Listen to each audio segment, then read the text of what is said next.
Hello everyone, it's Tamara from the Center for Global Experiences, and we are here today with Colin.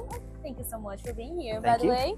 And he's gonna tell you guys his experience studying abroad last year. So let's start with, what country did you go to, and what type of program did you did, and what was the time frame? So I went to Japan in Tokyo at Sophia University. I was there from the end of March 2023 through the end of July 2023, studying as a international student, exchange student, and taking an intensive Japanese course. Intense Japanese course? Yes. Do you speak in Japanese? I try to keep it up, but I get very embarrassed. So what was some culture difference that you noticed right away?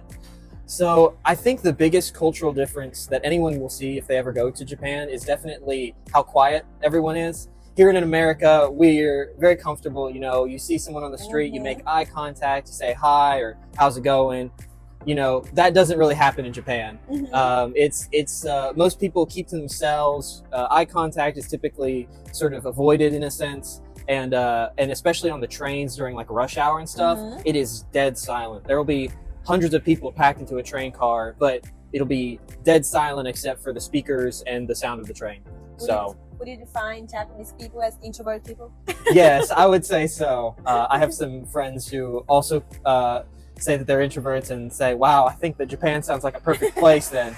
I will say, as someone who's a little bit more extroverted, it was definitely an adjustment I had to make. So that's fun. Growing always. So tell us a moment of it that stood out on your trip, like the highlight moment. So my favorite moment when I went over there was actually the first night. So I had just gotten off this 13-hour flight out of Minneapolis, and I had spent about 4 hours trying to get through customs. There were so many people that were trying to come in because of the cherry blossoms.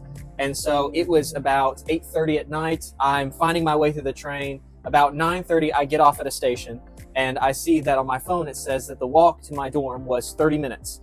That was not accounting for the fact that I was carrying over 90 pounds of luggage.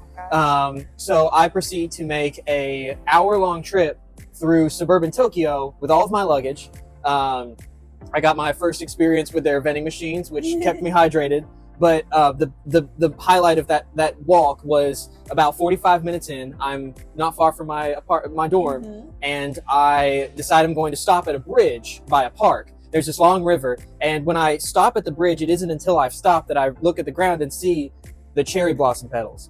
And I look up and see the cherry trees over top of me, and I was struck. It was, you know, there was nobody around. It was so peaceful, and that moment blew me away. And I wish I had taken a photo, but it's burned into my memory. So that's a great experience. Like, yes, it's a very good welcoming. Like, you know, you're here. That's awesome. Thank you for sharing with us. Appreciate it. So, what advice would you give for someone that's considering going abroad? So I would definitely say the main thing that you should do in preparation for going abroad is make sure you have an understanding of the culture. In the sense of Japan, this actually kind of relates to what I said earlier about people being quiet.